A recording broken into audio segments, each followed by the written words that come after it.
This channel does not promote any violent, harmful, or illegal activities. All content provided by this channel is meant for an educational purpose only.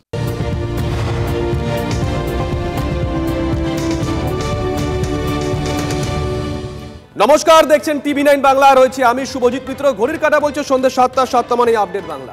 আচ্ছা, আরজি কলের ঘটনার পরও কি পুলিশের কোনো শিক্ষা হয়নি?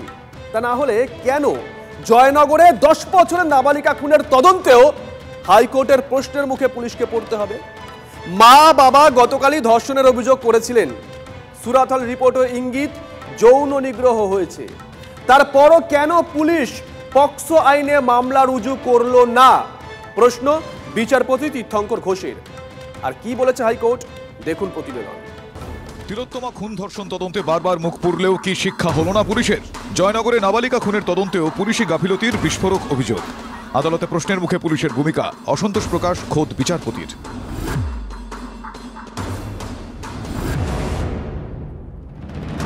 9 বছর বয়স, সেই বাচ্চার উপরে এত অমানবিক নির্যাতন করে মানুষ, অমানবিক নির্যাতন করে তার মেরে পর্যন্ত ফেলে দিয়েছে। শনিবারই ধর্ষণের অভিযোগ করেছিল পরিবার, কিন্তু পুলিশ স্রেফ খুনের অভিযোগের ধারা দিয়েই দায় সারে। পুলিশের ভূমিকা নিয়ে চাঁচা ছোলা প্রশ্ন কলকাতা হাইকোর্টের বিচারপতি তীর্থঙ্কর ঘোষের। সুরত হল রিপোর্ট দেখে বিচারপতি প্রশ্ন করেন, কেন আপনারা পক্সো আইন যুক্ত করেননি? 10 বছর বয়স নিহতের, স্বাভাবিকভাবেই তো পক্সো আইন যুক্ত হওয়ার কথা। এক্সিকিউটিভ ম্যাজিস্ট্রেট যেখানে যৌন নিগ্রহের ইঙ্গিত দিয়েছেন, সেখানে কেন পক্সো যুক্ত করেননি? আমি অসন্তোষ প্রকাশ করেছি কেন সুরত হল রিপোর্ট দেখেও পক্সো যোগ করা হয়নি। পরবর্তী শুনানির দিন অভিযুক্তকে চিফ জুডিশিয়াল ম্যাজিস্ট্রেট আদালতে পেশ না করে পক্সো আদালতে এই মামলা সরানোর নির্দেশ দেন বিচারপতি। রাজ্যের তরফে অ্যাডভোকেট জেনারেলের যুক্তি, আমরা ময়নাতদন্তের জন্য অপেক্ষা করছিলাম, যা যা অভিযোগ রয়েছে আইনানুগভাবে সব ধারা আমরা যুক্ত করে দেব। একই কথা শনিবার বলেছিলেন বারুইপুর পুলিশ জেলার পুলিশ সুপারও। POCSO act there has to be substantial evidence of sexual assault. আমরা বডিটা দুর্ভাগ্যবশত আমরা বডিটা পেয়েছি, so it is a clean cut কি ভাই, যাই হোক আপনারা জানেন ইটস এ ভেরি মর্মান্তিক সিচুয়েশন। সুতরাং আমরা এখন এইমাত্র যা আমাদের কাছে ইনভেস্টিগেশনে এসছে আমরা স্টেপ বাই স্টেপ প্রসেস করছি। আমার তদন্ত পরে যদি সেক্সুয়াল অ্যাসল্টের কোনো যদি ইনগ্রিডিয়েন্টস থাকে আমরা অবশ্যই পক্সোর দিকে যাব। তার আগে সুরত হল বা ইনকোয়েস্ট রিপোর্ট দেখে টনক নড়ল না কেন? কিসের চাপে পুলিশের এই ভূমিকা? পুলিশকে যৌন নিগ্রহ বা ধর্ষণের অভিযোগ চেপে যেতে চাইছিল? আদালতে নিজে থেকে কেস ডায়েরিটা দেখলেন, কেস ডায়েরি যেটি প্রডিউস করা হয়েছিল দেখে উনি আজকে রাজ্যকে লিটারেলি ভৎসনা করলেন। তারপরে ইনকোয়েস্টটি আদালতের তরফ থেকে দেখতে চাওয়া হয়। মাননীয় বিচারপতির মন্তব্য আজকে ছিল হচ্ছে যে তো দেখে প্রাইম অফিসই বোঝা যাচ্ছে যে মেয়েটির ওপরে কোনো রকমের সেক্সুয়াল অ্যাসল্ট, সেক্সুয়াল অ্যাটাক হয়েছে। তো কী জন্যে ধর্ষণের কেস বা পক্সোর কেস কী জন্য হয়নি? মেয়েটির মাত্র 9.5-10 বছর বয়স। তো রাজ্য সরকার বা রাজ্য পুলিশ মানে গুরুতর এই সমস্ত অভিযোগ যেখানে আছে সেখানে রাজ্য পুলিশ কিভাবে সেগুলো ঢাকতে অত্যন্ত সমর্থ আর কি। হ্যাঁ, এটাই ঠিকই প্রশ্ন তুলেছে। আমরা ডিসস্যাটিসফ্যাকশন, আমরা অসন্তুষ্ট, এইভাবে হয় না। পক্সো আইনে কেন মামলা হয়নি? এটাই ওখান থেকে গাফলতি করেছিল। পুলিশের ওপর ভরসা না রেখে সিবিআই তদন্ত চেয়েছিলেন তিলোত্তমার মা বাবা। পরে হাইকোর্ট সেই তদন্তভার সিবিআই এর হাতে তুলে দেয়। জয়নগরেও নাবালিকার পরিবার সিবিআই তদন্ত চাইছে, যদিও বিচারপতির মন্তব্য আগে ময়না তদন্ত হোক। শনিবার রাতেই নাবালিকার পরিবারের আইনজীবী জানিয়ে দিয়েছিলেন রাজ্যের হাসপাতালে ময়না তদন্ত তারা চান না, তারা চান ময়না তদন্ত হোক কেন্দ্রীয় হাসপাতালে। জটিলতা কাটাতে আইনি ফাঁক না রাখতে পুলিশ নিজেই কলকাতা হাইকোর্টে আবেদন করে। কিন্তু পুলিশ কি ভেবেছিল হাইকোর্টের এমন কড়া প্রশ্নের মুখে পড়তে হবে? আরও একবার মুখ পুড়বে আদালতে? সিজার মন্ডলের রিপোর্ট, টিভি9 বাংলা। দেখুন, এটা পরিষ্কার কুলতলির ঘটনায় কার্যত পুলিশকে তুলোধনা করেছে হাইকোর্ট। কিন্তু এটাই তো প্রথম নয়। বারবার পুলিশের ভূমিকা নিয়ে প্রশ্ন উঠেছে, বারবার জনরোষের মুখে পড়েছেন উর্দিধারীরা। আজ আলিপুর বডিগার্ড লাইন্সে গিয়ে পুলিশের পাশে দাঁড়িয়েছেন মুখ্যমন্ত্রী তথা পুলিশ মন্ত্রী মমতা বন্দ্যোপাধ্যায়। তিনি কি বলেছেন শুনুন।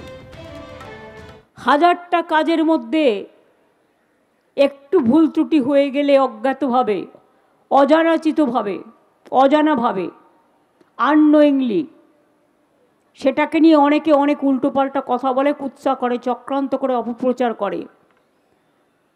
অথচ তারা জানে না আর্মির যে সম্মান আছে, সেন্ট্রাল ফোর্সেসের যে সম্মান আছে, বেঙ্গল কলকাতা পুলিশের সম্মান তার থেকে একাংশ কম নয়, বরঞ্চ বেশি। কাজ যে করে ভুল সে করে, রাইট টু মেক ব্লান্ডার্স, এটা স্বামী বিবেকানন্দ বলে গিয়েছিলেন। সুতরাং নেতাজি সুভাষচন্দ্র বোস বলেছিলেন, কাজ করতে গেলে কোথাও কোথাও আমাদেরও কি ভুল ত্রুটি হয় না? নিশ্চয়ই হয়। আমরা সেটাকে বড় করে দেখাই, কই একবারও তো বলি না বর্ষার সময় দাঁড়িয়ে আছে ট্রাফিকগুলো ভিজছে। জয়নগরের ঘটনায় অভিযুক্ত গ্রেপ্তার হয়েছে। সিসি ক্যামেরায় অভিযুক্তের গতিবিধি সামনে এসেছে। সবার দাবি একটাই, দোষীর কঠোর শাস্তি হোক। মেধাবী ছাত্রী ছিল, টিউশন ছুটির পর বাড়ি ফেরার পথেই লালসার শিকার। কুলতলির ছাত্রীর এমন পরিণতি মেনে নিতে পারছেন না তার শিক্ষিকা। শেষবার সহপাঠীর সঙ্গে কি কথা হয়েছিল বলতে গিয়ে গলা ধরে আসছে বান্ধবীর। টিউশন পড়তে বেরিয়েছিল, কথা ছিল বাড়ি ফিরবে, মা বাবা বন্ধুদের সঙ্গে পুজোয় হুল্লোড় করবে, কিন্তু কোথায় কি, লালসার শিকার। বাড়ির কাছেই উদ্ধার হয় এক রত্তির ক্ষতবিক্ষত দেহ। ছাত্রীকে ধর্ষণ করে খুনের ঘটনায় ফুঁসছে জয়নগর। অভিযুক্তকে গ্রেপ্তার করেছে পুলিশ। ঘটনার কিছুক্ষণ আগের সিসি ক্যামেরার ফুটেজে অভিযুক্তের গতিবিধি ধরা পড়েছে।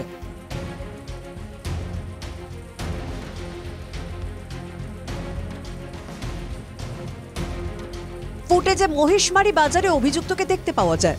পুলিশ সূত্রে খবর, ঘটনার দিন গত শুক্রবার বিকেল 5:09 মহিষমারি বাজার পেরোয় নাবালিকা। সিসি ক্যামেরা ফুটেজে দেখা যাচ্ছে রাস্তার দিকে ঠায় তাকিয়ে অভিযুক্ত। মনে করা হচ্ছে নাবালিকা কোন দিকে যাচ্ছে সেই দিকে খেয়াল রাখছিল সে। নাবালিকা বাজার পার হওয়ার পর 5:12 সাইকেল নিয়ে বেরিয়ে যায় অভিযুক্ত। পুলিশ সূত্রে খবর, এরপরই ছাত্রীকে অনুসরণ করে সে। নাবালিকা টিউশন থেকে বাড়ি ফেরার পথে প্রথমে নিখোঁজ এবং তারপর তার নিথর ক্ষতবিক্ষত দেহ উদ্ধার হয়। বাড়ি থেকে 3 কিলোমিটার দূরে গোবিন্দপুরে টিউশন পড়তে গিয়েছিল জয়নগরের তিলোত্তমা। ছাত্রীর এমন পরিণতি মেনে নিতে পারছেন না শিক্ষিকা। তার কাছে কখন পড়তে এসেছিল সেদিন এই নাবালিকা? 3টের সময় ওর বাবার সাথে। ছুটি হয়ে গিয়েছিল 5টার সময়। 5টার সময় ছুটি হওয়ার পর ওর বাবার দোকানে গিয়েছিল। তো দোকান থেকে ওরা একটা বন্ধুজনে দাঁড়িয়েছিল, তারপর বন্ধুরা ছুটি হলে দুজনে একসঙ্গে বাড়ি গেছে। খুব ভালো, মেধাবী, সবসময় ফার্স্ট হতো। এরকম যারা ঘটনা ঘটেছে তার জন্য ফাঁসি হয়। বিকেল 5টার কিছু সময় পরে ছুটি হয়। তার এক বান্ধবী তার সাথে ছিল, এমনটাই কিন্তু জানাচ্ছেন তার যে গৃহশিক্ষিকা রয়েছেন বা টিউশনের যে শিক্ষিকা রয়েছেন তিনি। কুলতলির নাবালিকাকে শেষবার দেখেছিল তার বান্ধবী। শেষ মুহূর্তে কি হয়েছিল? ধরা গলায় ছাত্রীর সঙ্গে কাটানো মুহূর্ত বর্ণনা করেছে তার বান্ধবী। এবার আমি দোকানে খাবার কিনতে গিয়েছি, ও বলে আমি এখন যাচ্ছি। আমি বলি ঠিক আছে তুই যা। বলে ও এবার আসছে, আমি খাবার কিনে এসে দেখি না ওই পারেনি। আমি এবার তাড়াতাড়ি যাচ্ছি, ওই এবার মানে আমরা এবার একটু কাছাকাছি এসছি, ও হাত তুলে বলছে সাইকেলে উঠে বাড়িতে যাচ্ছি বলে এবার ও চলে গিয়েছে। তুই বাড়ি চলে যা, আমি সাইকেলে চেপে চলে যাচ্ছি। এটাই দুই বান্ধবীর শেষ কথোপকথন হয়েছিল। তারপর কি হয়েছিল সেটাই জানার চেষ্টা করছে পুলিশ। ক্যামেরায় গৌরবের সাথে অরিত্র, টিভি9 বাংলা, জয়নগর, কুলতলি।